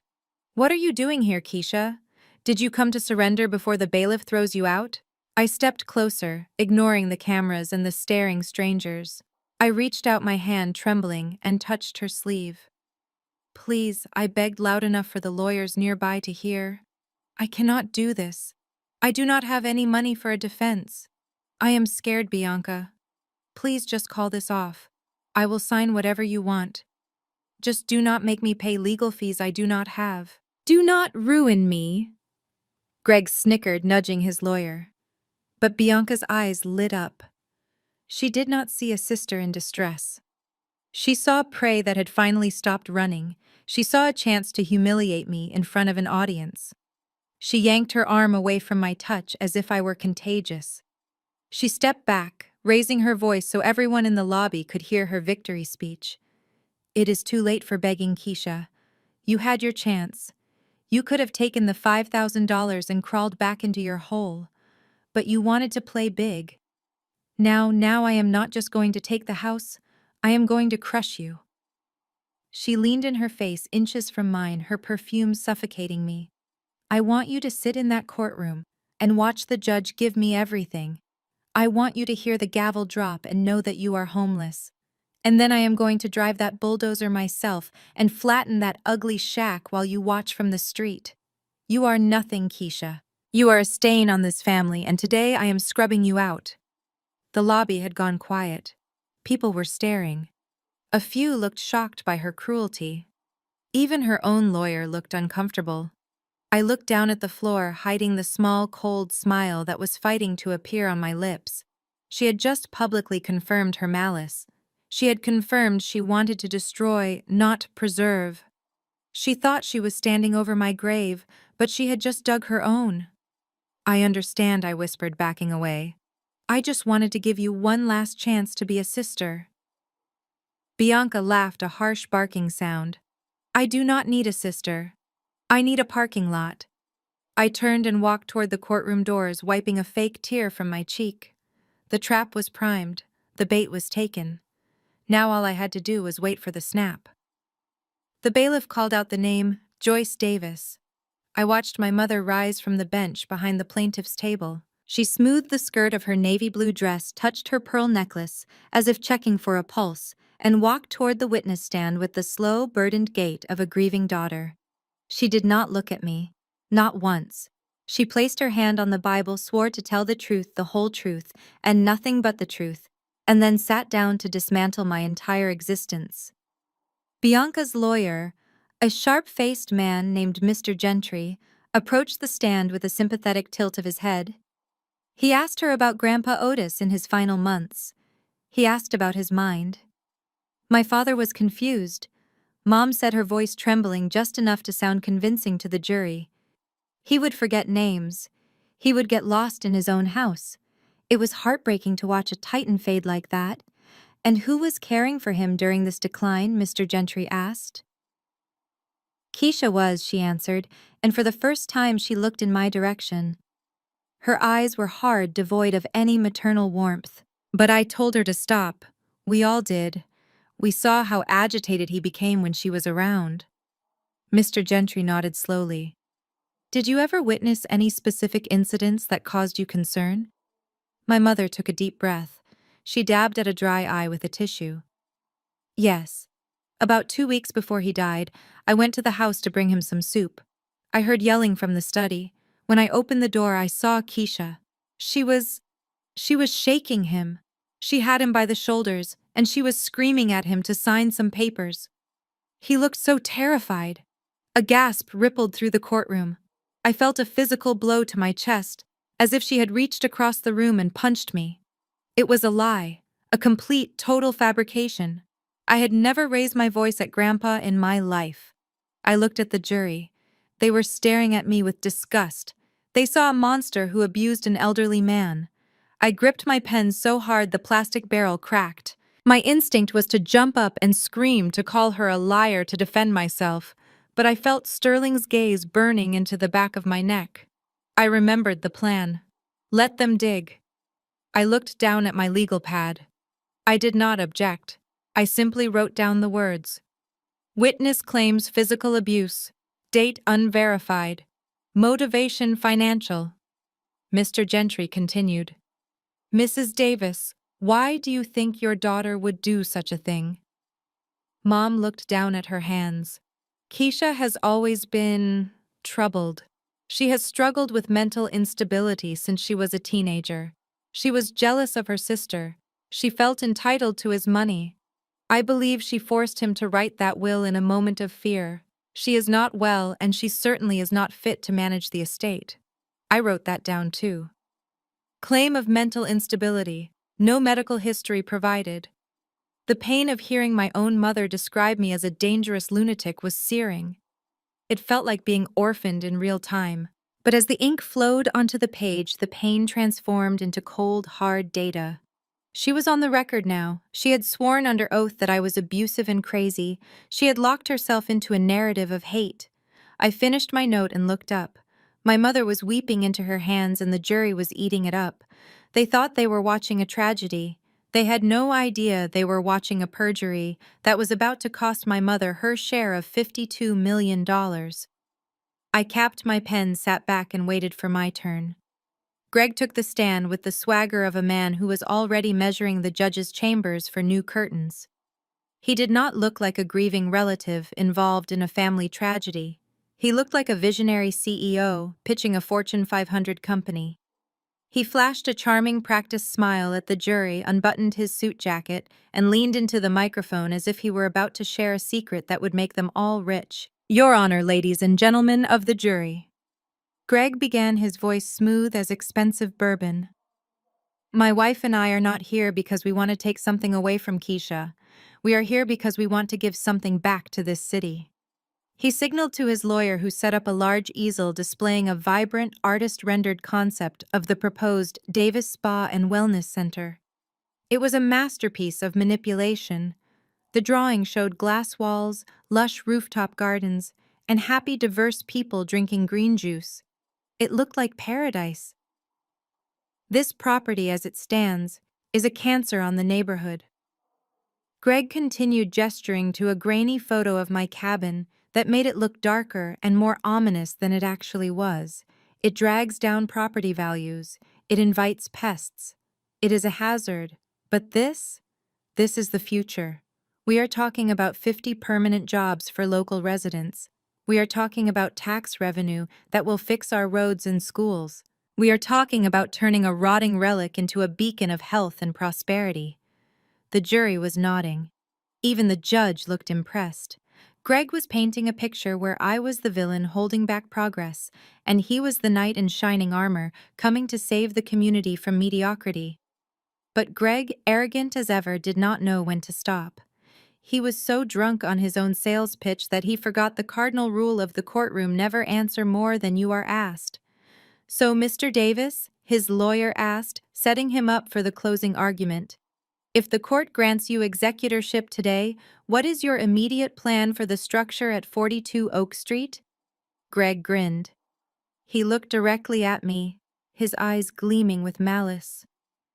We are not going to waste time with renovations, he declared proudly, his voice booming. That shack is beyond saving. The moment the deed is in my hand, I have a demolition crew on standby. We are going to bulldoze it flat. We are going to rip out every rotten board, every rusted pipe, and clear the land completely. We are going to erase that eyesore so thoroughly that no one will even remember it existed. Total demolition. That is the only way forward. The court stenographer's fingers flew across her keys, capturing every syllable. I watched the words appear on her screen. Bulldoze, erase, total demolition. I felt a vibration in my pocket. It was a single text from Sterling, who was sitting in the back row. Got him.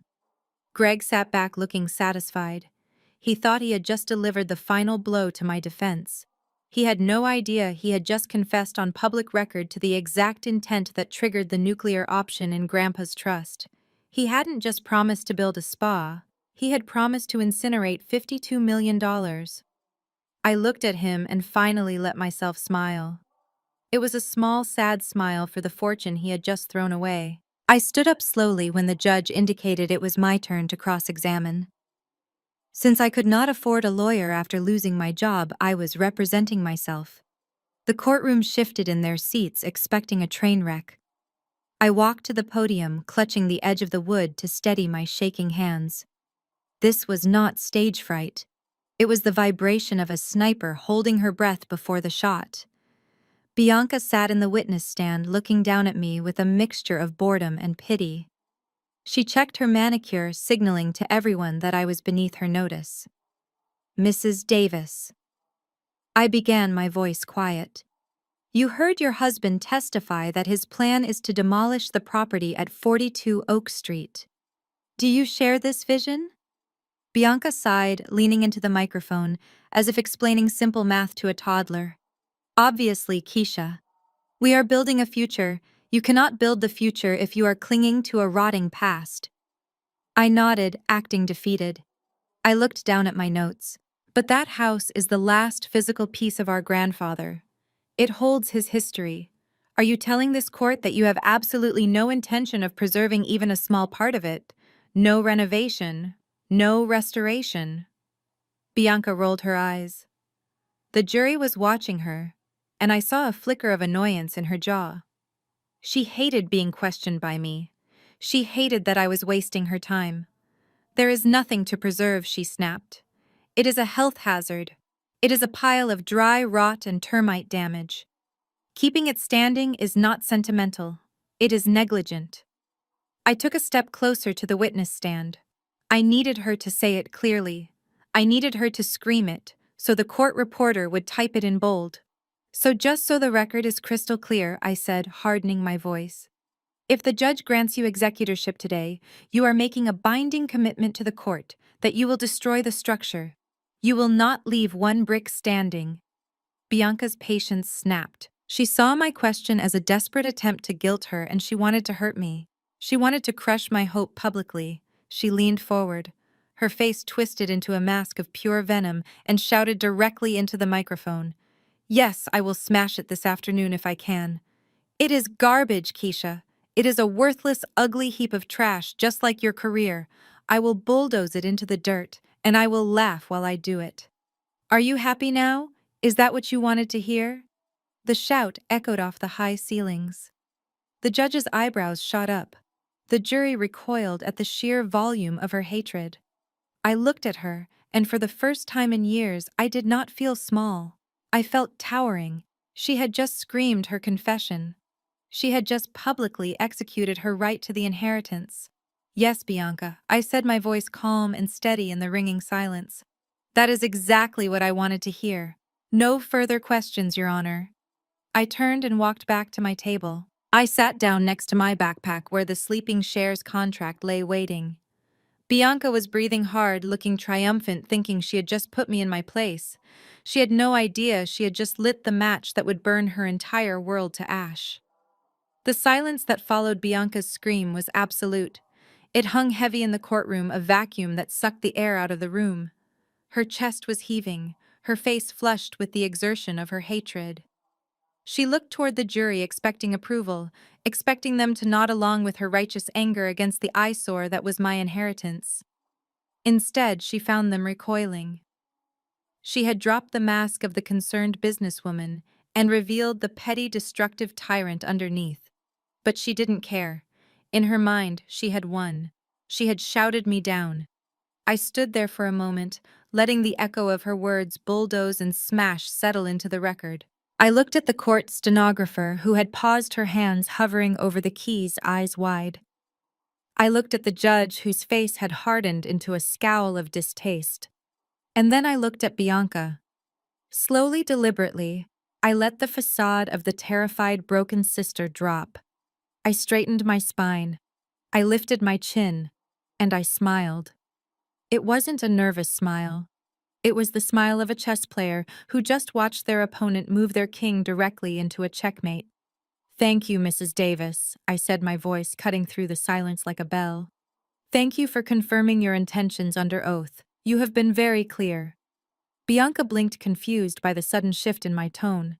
She hesitated as she stepped down from the witness stand, smoothing her dress, looking uncertainly at Greg. Greg frowned, sensing a change in the atmospheric pressure of the room. He leaned over to whisper something to his lawyer, but it was too late.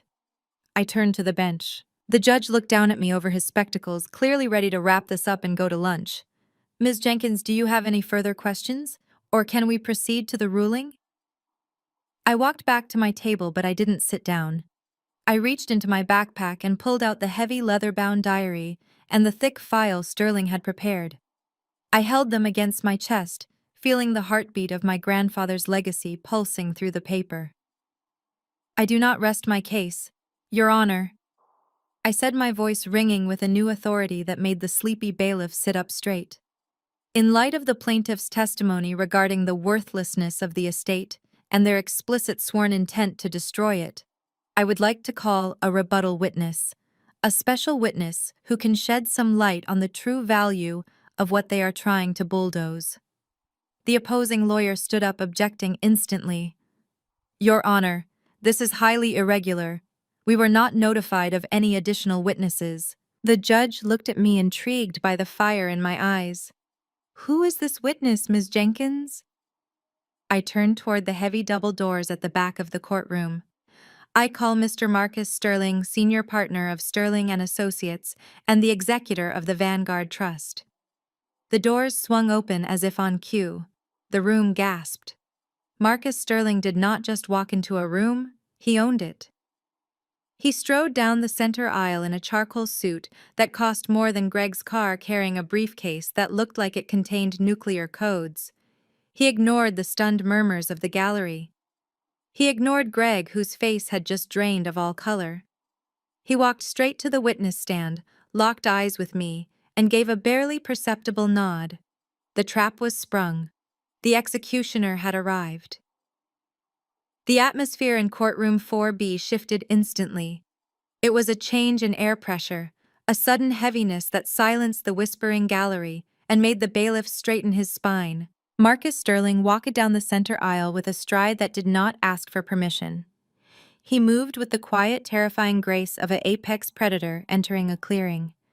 He wore a charcoal suit that was tailored to perfection, and in his hand he carried a briefcase that looked like it held the secrets of nations.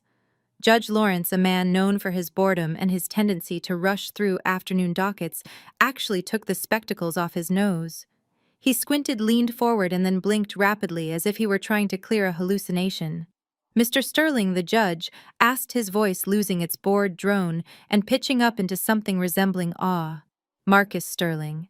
I have not seen you in these halls in 20 years, Your Honor. Sterling replied, his voice deep and resonant, projecting to the back of the room without a microphone.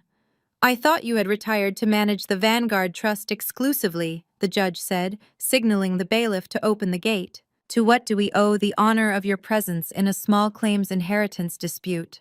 I am here to correct a significant error in the record, Sterling said, stepping up to the witness stand. He did not look at Greg or Bianca. He treated them as if they were furniture. He placed his briefcase on the ledge, clicked the gold latches open, and withdrew a single thick document bound in blue paper. You may be seated, the judge said, waving a hand dismissively at Greg's lawyer, who was still standing with his mouth open trying to figure out why the most powerful attorney in the Southeast was interfering in a property spat. Sterling sat. He adjusted his cuffs. He looked at the jury, making eye contact with every single member until they were leaning forward, captivated. The plaintiff has spent the last hour characterizing the late Otis Jenkins as a simple, senile gardener with no assets other than a rotting wooden structure, Sterling began. This characterization is not only factually incorrect, it is a legal absurdity. Bianca let out a scoff, loud and sharp. He was a gardener. We have his tax returns. Order. Judge Lawrence slammed his gavel down with a violence that made Bianca jump. One more outburst. Mrs. Davis and I will have you removed. Mr. Sterling, please continue. Thank you, Your Honor.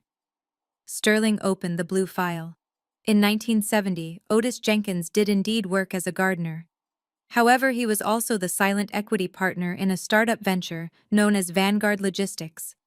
Due to the prejudices of the era, his name was kept off the public charter.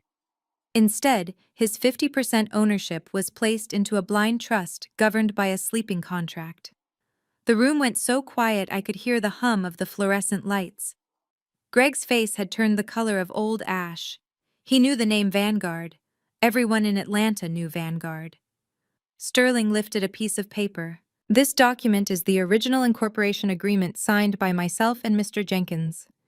It verifies that for 50 years, Otis Jenkins has been the anonymous co-owner of one of the largest shipping conglomerates in North America. He paused, letting the weight of the words settle on the room like a physical blanket. The plaintiffs believe they are fighting over a shack worth $5,000. In reality, they are litigating the rightful ownership of 15% of Vanguard's total stock. Sterling turned slowly to look at Bianca, whose arrogance had drained away, leaving only naked fear, which as of this morning's market opening is valued at $52 million. The number $52 million did not just silence the room. It sucked the oxygen right out of it. Judge Lawrence leaned so far over his bench I thought he might tip over. The jury looked from the old man in the expensive suit to the woman in the cheap cardigan, trying to reconcile the two realities. But Marcus Sterling was not finished. He was just getting started. He treated the stunned silence as his podium. He adjusted his silk tie, looking at my family with the cold detachment of a coroner examining a corpse. He opened the blue folder again. the sound of the paper turning echoing like a gunshot in the quiet room. I will read from the founding partnership agreement dated August 4th, 1974. Sterling announced. His voice was steady, a deep baritone that commanded absolute submission. It is titled The Architect Clause. He began to read, and every word was a hammer blow to the narrative my family had built. While the public face of Vanguard shall remain white to satisfy the banking institutions of the era, the heart of Vanguard remains the intellectual property of Otis Jenkins. He is not merely an investor. He is the architect. Every truck route, every distribution hub, every logistical algorithm that powers this company was conceived in his mind. He is the engine. I am merely the paint. Sterling paused, looking up from the document to stare directly at my mother in the gallery. Joyce was gripping the wooden railing in front of her, her knuckles turning bone white. Her face was a mask of pure, unadulterated horror. She was not looking at Sterling. She was looking at the grainy photo of Grandpa Otis that had been entered into evidence earlier, the one where he looked tired and old in his gardening clothes. She was realizing in real time that she had treated a titan of industry like a nuisance. She had insulted a man who could have bought and sold her entire social circle 10 times over. She had called a genius a burden. Sterling continued reading. Otis chose to live humbly to teach his descendants the value of labor. He chose to hide his wealth to protect them from their own greed. Therefore, the entirety of Mr. Jenkins's interest, including all dividends, compound interest, and voting shares, shall be tethered strictly to his primary residence at 42 Oak Street. I watched Greg's lawyer slowly close his eyes and put his head in his hands. He knew what was coming. He knew his clients had already walked off the cliff. This property is the anchor. Sterling read, his voice rising in power. It is the symbol of his humble beginnings and his secret triumph. The trust stipulates that the heir must prove their worthiness by protecting this structure. The house is the vault. The shares are the contents. You cannot have one without the other. Sterling closed the folder with a sharp snap. He took off his glasses and looked at Bianca, who was trembling so violently her bracelets were rattling against the table. And here is the final condition, Sterling said, reciting it from memory. Should any heir attempt to sell, subdivide, or demolish said property, or should they publicly declare an intent to destroy the structure, they shall be deemed unworthy of the legacy. In such an event, the trust is immediately voided for that beneficiary. The assets are locked, and the inheritance bypasses the offending party entirely. The judge looked at the court stenographer. Read back the plaintiff's testimony from 10 minutes ago, please. The stenographer nodded and read in a flat, monotone voice. Mrs. Davis stated, I will smash it this afternoon if I can. It is garbage. I will bulldoze it into the dirt. Sterling smiled, but there was no warmth in it. Thank you. By her own sworn testimony, Bianca Davis has just disqualified herself from the trust. She called a $52 million asset garbage, and in doing so, she forfeited her right to touch a single dime of it. The scream that followed did not come from Bianca. It came from the gallery. It was a guttural, animalistic sound of despair that made the hair on my arms stand up. Joyce Davis, the woman who cared more about status than her own blood, stood up. Her eyes were wide and unseeing, fixed on a point in the distance. My father, she gasped, the air wheezing in her throat. We threw it away. She took a stumbling step into the aisle, her hands clutching her chest as if her heart were trying to escape. 50 million, she choked out.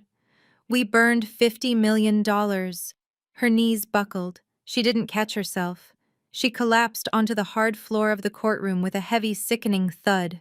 The room erupted into chaos. Bailiffs rushed forward. Greg was frozen in his chair, staring at the wall, catatonic. Bianca was screaming at her lawyer to fix it, to rewind time. But I sat perfectly still, my hands folded on the table, watching the woman who wished I was dead fall apart because she finally realized the cost of her cruelty.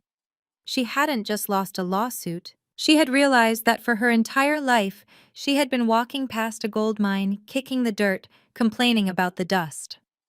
The chaos in the courtroom eventually subsided into a tense, vibrating silence. The paramedics had wheeled my mother out on a stretcher, her face an ashen mask of shock, leaving an empty space in the gallery that felt like a crater.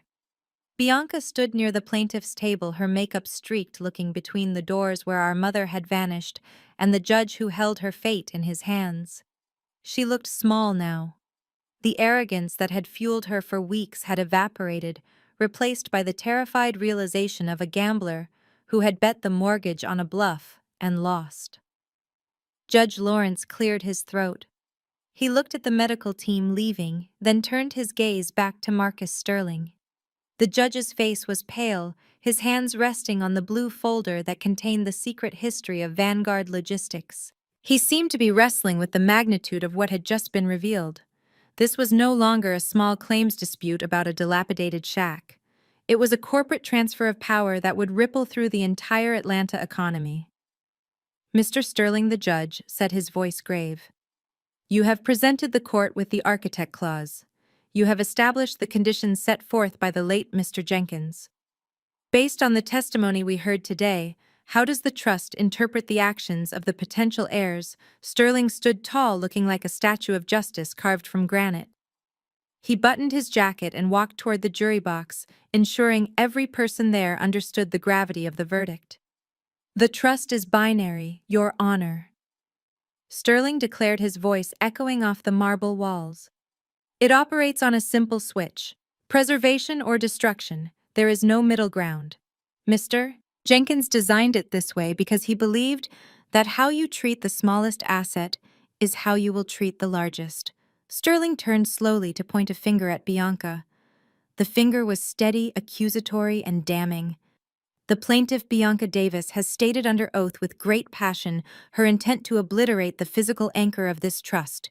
She called the legacy garbage. She pledged to bring bulldozers to the site this very afternoon. By her own words, she has triggered the exclusionary protocol. She has proven she does not value the root, and therefore she cannot touch the fruit. She is effectively disinherited from the Vanguard equity. Bianca let out a strangled sob, reaching for Greg's arm, but Greg pulled away from her, staring at the floor, his mind likely calculating the millions he had just let slip through his fingers. Sterling then turned to me. His expression softened. The hard lines of his face relaxed into a look of profound respect. The defendant, Keisha Jenkins, has done the opposite. She has endured ridicule, harassment, financial ruin, and public humiliation to protect the structure. She cleaned the floors by candlelight. She fought off the city inspectors. She stood in front of a moving bulldozer. She proved through action rather than words that she understands the value of what Otis Jenkins built. Sterling walked back to the witness stand and picked up the blue folder. He held it out toward me, a ceremonial offering.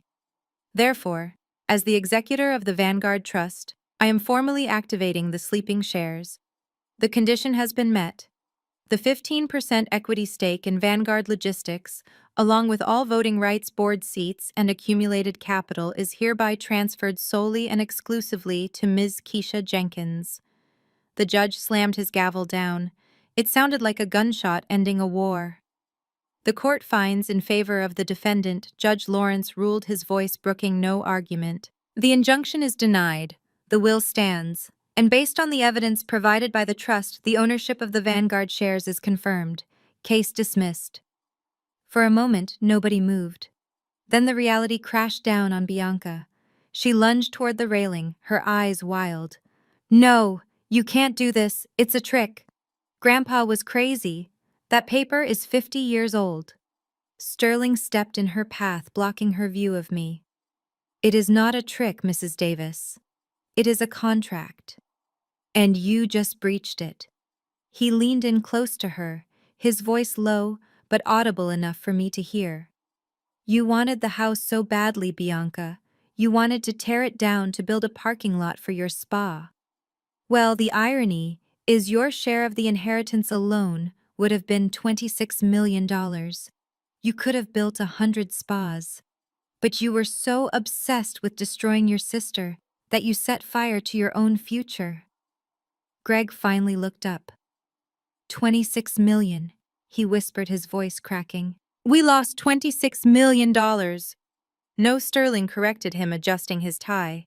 You didn't lose it, you gave it away. You stood on a witness stand and threw it in the trash because you were too proud to see the value in a wooden shack. I stood up, feeling the weight of the folder Sterling had placed in my hands. It was heavy, but it wasn't a burden. It was a shield. I looked at Bianca and Greg, watching them implode under the crushing weight of their own greed.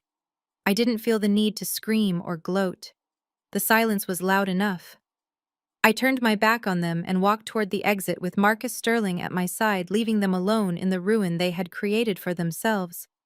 The gavel had struck, dismissing the case, but the air in the courtroom remained electrified, thick with the residue of a life-changing verdict. The gallery was buzzing with hushed whispers, reporters were furiously typing on their phones, and the bailiffs were beginning to move toward the exits. However, in the well of the courtroom, time seemed to stand still. I stood at the defendant's table, feeling unmoored, as if the gravity that held me to the earth had suddenly shifted. Marcus Sterling did not rush. He treated the moment with the solemnity of a coronation. He walked around the heavy oak table and stood directly in front of me, blocking my view of my weeping sister and the empty space where my mother had collapsed. He placed the blue portfolio on the table between us. It was thick, bound in leather that smelled of old libraries and expensive decisions. He unzipped the main compartment, revealing a stack of certified bank documents and stock certificates that looked crisp and official. Keisha Sterling said, his voice low enough that only I could hear, yet carrying a weight that felt seismic. The court has spoken, but the bank requires a formal transfer. This is the finalized audit of the Vanguard Trust, as of this morning's trading bell. He turned the binder around so the summary page faced me. I looked down. I expected to see legal jargon.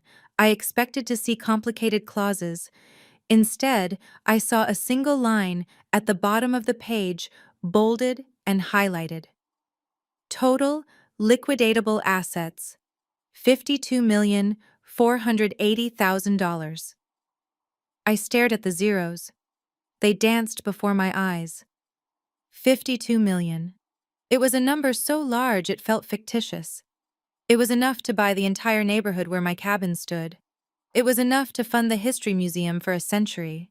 It was enough to ensure that I would never ever have to eat instant noodles in the dark again unless I chose to. That is the current valuation, Sterling explained, tapping the paper with a manicured finger. It includes the original 15% stake, plus 50 years of reinvested dividends. As of this moment, you are not just an heiress. You are the largest individual shareholder in Vanguard Logistics. You have a seat on the board. You have the power to shape the future of the company your grandfather built. My hands trembled as I reached out to touch the paper. It felt cool and smooth. This was what they had killed for. This was what they had destroyed their souls to obtain. Suddenly, a guttural noise broke my trance. It was a sound of pure feral desperation. I looked up to see Greg. He was standing 10 feet away, his face drained of all color, leaving his skin a sickly waxen gray. His eyes were locked on the binder in front of me. He looked like a man watching his oxygen supply being cut off. The arrogance, the swagger, the CEO persona, it was all gone. All that remained was a terrified, greedy man who had just realized he had thrown a winning lottery ticket into a fire. That is not right," Greg stammered, his voice shaking. He took a step forward, his movements jerky and uncoordinated. "You said the house was worth nothing. You said it was a shack. You tricked us." Sterling didn't even turn around. He simply closed the binder. "We did not trick you, Mr. Davis. We tested you, and you failed." The finality of those words seemed to snap something inside Greg's brain. The reality of the loss, the $26 million that could have been his, if he had just been kind, if he had just respected the legacy, was too much for him to process. His eyes went wide and wild. "Give it to me," Greg shrieked. He lunged. It happened in slow motion. Greg cleared the distance between the tables in 2 strides, his hands clawing out, reaching for the blue binder, as if snatching it would somehow rewrite the court's decision. He wasn't attacking me. He was attacking the money. He wanted to hold it, to possess it, to stop it from slipping away. But he never reached the table. Before I could even flinch, two bailiffs who had been watching him closely moved with practiced efficiency. One stepped in front of me, a wall of uniformed muscle. The other intercepted Greg mid-lunge. There was a sickening thud as bodies collided. Greg was tackled hard, his expensive suit slamming against the polished floor. His arm flailed out, knocking a pitcher of water off the plaintiff's table. Glass shattered, scattering across the floor like diamonds mixing with the water soaking into Greg's clothes. "Get off me! It's mine! It's family money!" Greg screamed. His face pressed against the floor tiles, spit flying from his mouth. He was thrashing like a trapped animal, kicking his legs, completely abandoning his dignity. "She stole it. She tricked the old man." "Officers," the judge barked from the bench, standing up. "Restrain that man immediately." The bailiff twisted Greg's arm behind his back. I heard the distinct metallic click of handcuffs ratcheting tight. The sound echoed through the silent courtroom, a final punctuation mark to Greg's career. I stood there, my hand still resting on the $52 million binder, looking down at my brother-in-law. He was panting, his hair disheveled, his cheek pressed into the wet floor. He looked up at me, his eyes filled with tears of rage and loss. "Keisha, please," he wheezed, the fight suddenly draining out of him as the cold steel cut into his wrists. "We can work this out.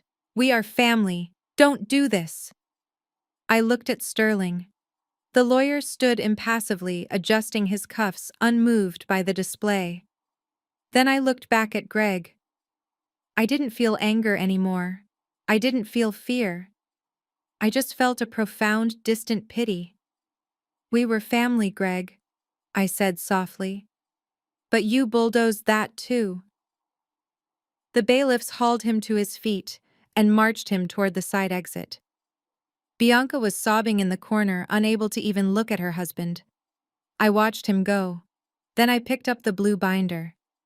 It was heavy, but for the first time in my life, the weight didn't feel like a burden. It felt like freedom. The commotion surrounding Greg's physical outburst had barely settled when the heavy double doors at the back of the courtroom swung open again. This time it was not a solitary figure like Sterling entering the fray. It was a phalanx of 4 uniformed police officers, led by a detective in a cheap suit, who looked like he had been waiting for the signal all morning. They did not look at the judge or the jury. They moved with military precision directly toward the defense table where Greg was still struggling against the bailiff's grip, his face flushed with humiliation. Mr. Sterling had not just prepared a civil defense, he had prepared a criminal prosecution. Gregory Davis, the detective, announced, his voice cutting through the lingering murmurs of the gallery. "You are under arrest." Greg blinked, sweat dripping down his temple. "Arrested? For what?" I was just upset. "It is a civil court. You cannot arrest me for yelling." The detective ignored his protests, pulling a folded warrant from his jacket pocket. He held it up for Greg and the cameras to see. "This is not for disorderly conduct, Mr. Davis.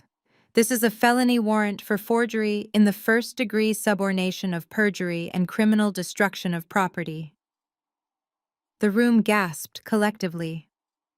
I watched from my table, my hand still resting on the blue binder.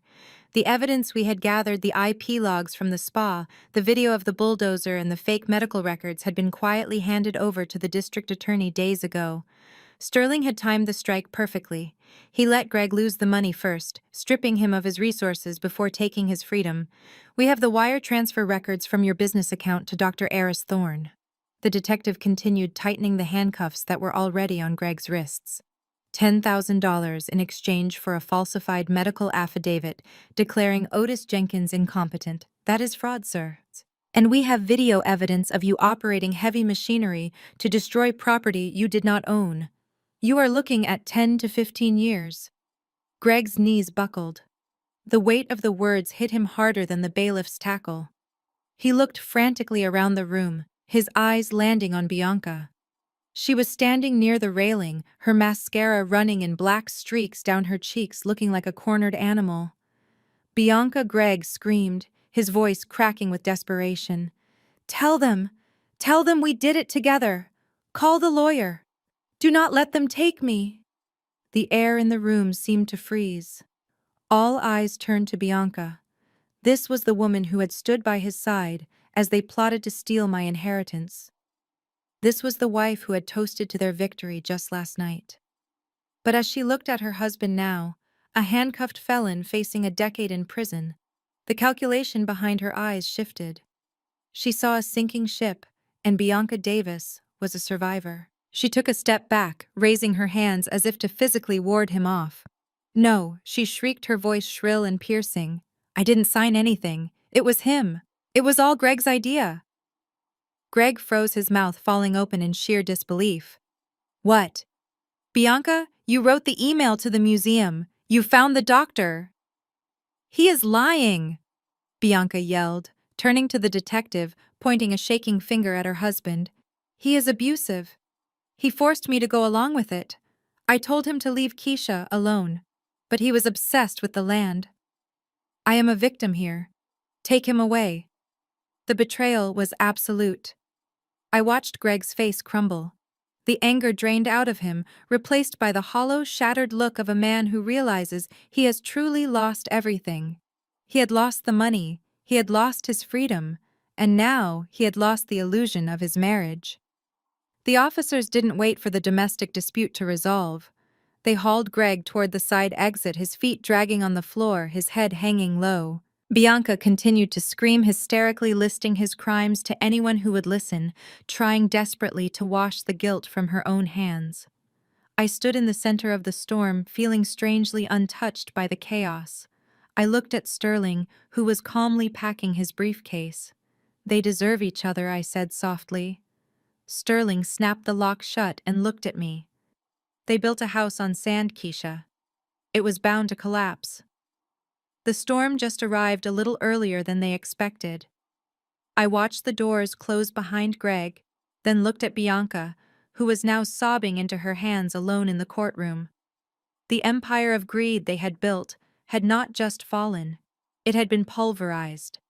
And I was the one left standing. The marble lobby of the courthouse felt miles away from the humid, cramped cabin where I had spent the last 3 weeks. My heels clicked against the floor with a rhythm of victory as I walked toward the exit, flanked by Marcus Sterling and his team of bodyguards. The air tasted different now. It tasted like expensive leather and absolute freedom. But before I could reach the revolving doors, a frantic commotion erupted behind us. Keisha! Keisha! Wait! I recognized the voice immediately. It was the same voice that had told me to disappear just 24 hours ago. I stopped and turned slowly. My mother Joyce was scrambling across the lobby, supported by my father, who looked pale and shaken. They had recovered from the shock of the courtroom just enough to realize that their least favorite daughter was now the most powerful person in the family. They caught up to us near the security checkpoint, breathless and desperate.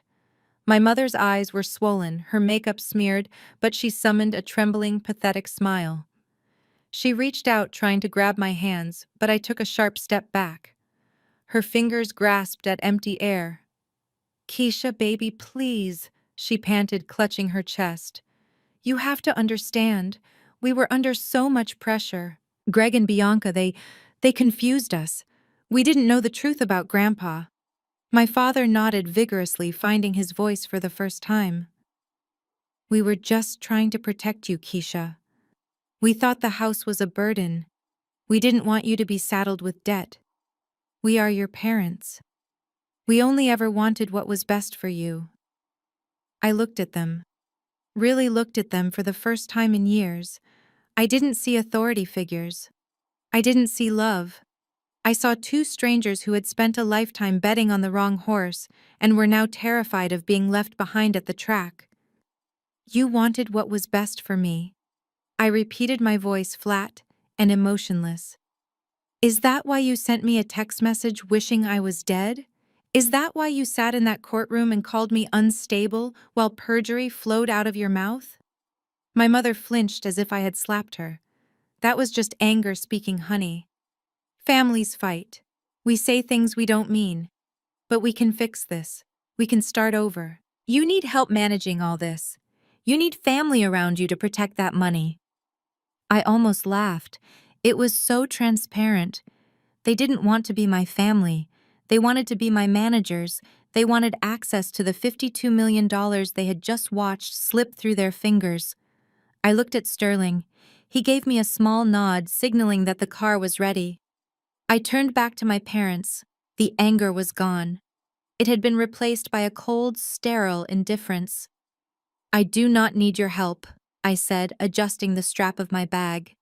And I certainly do not need your protection. I have the best lawyers in the city for that.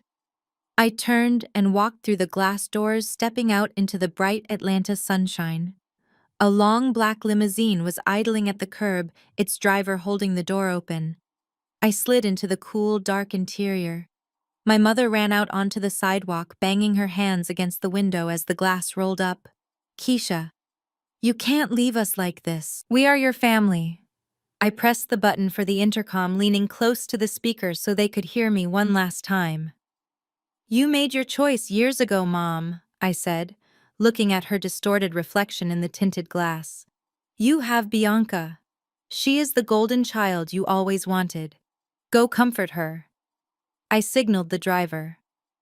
The car pulled away smoothly, merging into traffic, leaving my parents standing on the curb, shrinking in the rearview mirror until they were nothing but small, insignificant specks in my past. The elevator doors slid open with a soft chime, revealing the panoramic view of Atlanta from the penthouse suite. It was quiet here, the kind of expensive silence that thick glass and high altitude provided. I walked across the marble floor, the heels of my shoes clicking with a rhythm that was no longer tentative but authoritative. I reached for the crystal decanter on the sideboard and poured a glass of vintage Cabernet. The liquid was dark and rich, swirling against the glass, catching the light of the setting sun. It had been 6 months since the trial. 6 months since Greg was sentenced to 12 years in federal prison for fraud. 6 months since Bianca filed for bankruptcy after the bank foreclosed on her unfinished spa project. I heard she was managing a retail store in the suburbs, now selling the very discount clothes she used to mock. My parents had tried to call a few times, leaving weeping voicemails about family unity, but I had changed my number. They were part of a past I had pruned away like dead branches on a healthy tree. I walked to the floor-to-ceiling window and looked down at the city. From up here, the cars looked like toys, the people like ants. But my eyes were drawn to a patch of green in the distance, a small, stubborn square of forest in a sea of concrete. I could just barely make out the roof of the cabin at 42 Oak Street. It was not a rotting shack anymore. I had restored it. Every board was sanded, every window replaced, the foundation reinforced with steel and concrete. It was beautiful. It was a private museum now, a sanctuary, where I spent my weekends reading Grandpa's books and tending to his garden. The roses were blooming again, brighter than ever, fed by the best fertilizer money could buy. I took a sip of the wine, letting the warmth spread through my chest. Grandpa Otis had played the longest game in history. He had turned a humble life into a trap for the greedy and a throne for the patient. He taught me that value is not always visible on the surface. Sometimes the most precious things are wrapped in dust and old leather.